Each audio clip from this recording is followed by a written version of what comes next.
First person versus third person. Which one should you choose for your book? And don't even think about using second person. We do not do that here. Or do whatever you want. I'm not your mom.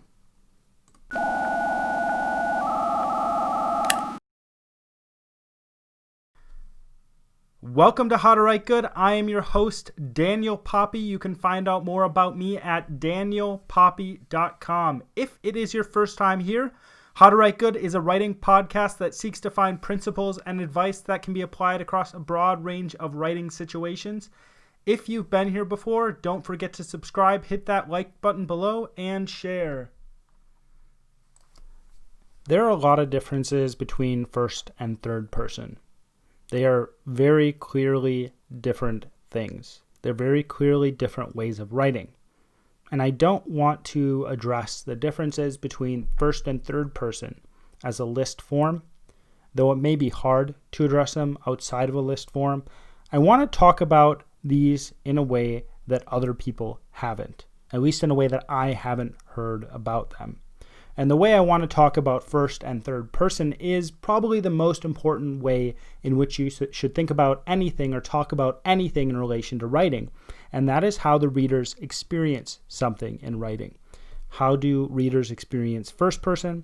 How do readers experience third person? And yes, you can definitely disagree with me that this is the most important way you should view things in writing, but that is how I'm going to talk about them today, because we are all trying to write. And we all write so that our things can be read. And if what we are writing is going to be read, then we want to make people who are reading it understand it. And we need to know how those people feel, what those people think about, what experiences we are conveying when we use different things in our writing. And today we are talking about first and third person in relation to that experience of the reader. Now I'm going to start with first person, because I think that it's often misunderstood.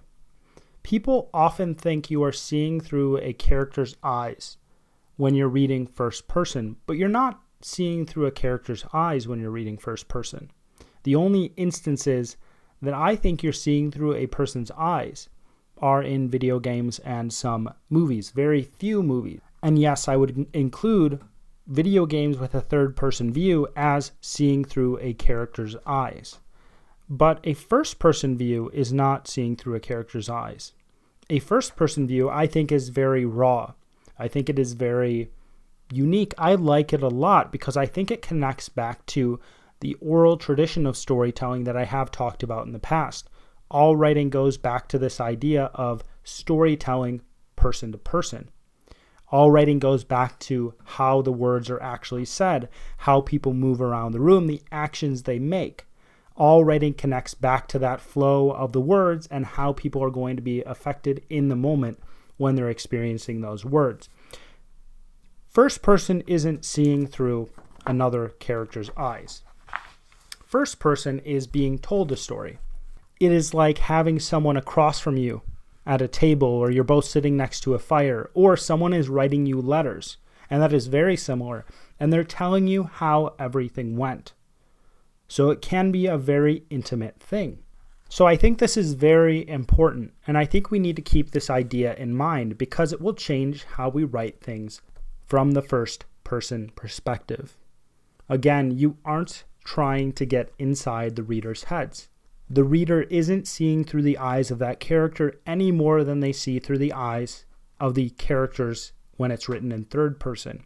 When you write in first person, you are acting as the character. You, the author, are taking on the persona of the character almost completely, at least how the character writes. So you need to understand things as the character understood it. This can be extremely useful because it can create very unique situations within the world.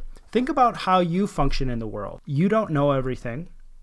You don't experience everything completely. You can see something happening. You can make a judgment on what is happening, and you can completely misunderstand what is actually happening because you are missing a huge bit of context. And you actually see this quite often in our world. You see something happening, you might see something in the news, and you see a bit of what is happening, but if you pull out and you see the whole context, you realize that your initial thoughts were actually incorrect. Context is extremely important for understanding anything, and this fact that we have a very limited scope of understanding and knowledge, we have limited eyes, we can't see behind our heads, is important to remember, because the character who is telling the story is not going to know everything. And again, you can do tons of things with this. You can make the character a liar. You can make them a truthful person who is misunderstood. You can make them a person who only views things from specific positions, right? I've talked about in the past that everybody works from specific paradigms. A paradigm, just in case you don't know, is like a foundation of ideas that you're building off of to understand the world or understand a specific thing within the world. And depending on your paradigm, you're going to see things differently. So if your character doesn't believe in ghosts and they suddenly run into something that actually is a ghost, the character is going to think, that's not a ghost. That can't be a ghost. Of course it can't be a ghost because ghosts actually don't exist. The character has specific ideas, and the ideas of that character are reflected in the writing itself. And first-person view narrows the writing to a point that we can only know what that character actually knows. We can only know what the narrator knows. And I think that's one of the most important things about the first-person perspective. You're locked into the head of the narrator. You must put on the persona of that character to write from that character's perspective. Now, you might be thinking, but you've talked about putting on the persona of a character and trying to look through that character's eyes and act out who that character is in your mind to write characters across different settings, not just the main character, not just a character that's written from first-person perspective, but all different characters. You might be saying that I've talked about that in the past, and I have. So if you've been practicing that, writing from first person won't be as difficult. But if you haven't been practicing that, writing from first person will become more difficult, because I think it's essential, or at least I get as close as I can to saying it's essential when you're writing from that perspective. So third person should not be considered a completely different thing from first person. Both are very connected. Both share a lot of similar traits. You're telling a story with both of them. It's important to understand characters' perspectives when you're writing from both situations. But when you're writing from third person, it is more detached. And anybody who reads third person can tell this right away. You can write it as a fly on the wall. You can write it as if you know absolutely everything about the situation. You can get into one character's head and then jump to another character's head. There are people who say that you shouldn't do that. It's called perspective switching. But my general rule for writing is, do the readers understand what's going on? And can the readers evidently and clearly understand what's going on? And if the readers understand exactly what's going on, then you can do whatever you want as a writer. But you should follow certain guidelines if you're trying to get published traditionally, because people are also thinking about how much money they can make off your writing, and if it's weird writing, they're not going to take as big of a risk on it. But my general rule for perspective switching is that you should just make it as clear as possible, and if you can pull it off, good for you.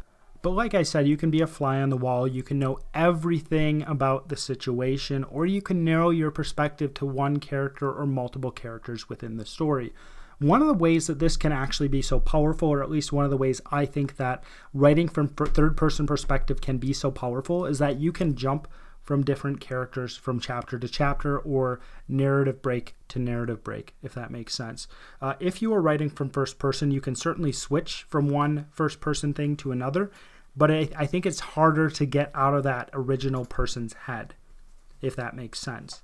Because you are putting on a persona and you're essentially trying to act in a specific way, think in a specific way, and then you have to shift to another one. And the more you act in that original way when it's from first person, you're going to build a habit of doing that, and then you're going to switch over to the other way that you're supposed to think and you're supposed to write, and that first character's way of thinking and writing is going to slip into that second character's way of thinking and writing. So I think that if you want to tell multiple stories and weave them into one story, I think it's best to actually do third person perspective, because you have the same voice the whole entire story. the author or the narrator, whoever you want to call it, has the same voice the whole entire story, the whole entire book.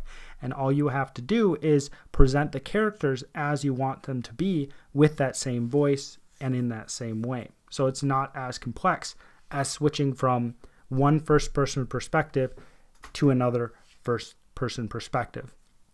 And I think this is really powerful when you use third-person perspective in this way, because you can show who the character is, you can even show how they think, and you can do this a lot of different times. And now, again, it goes back to my basic rule of thumb.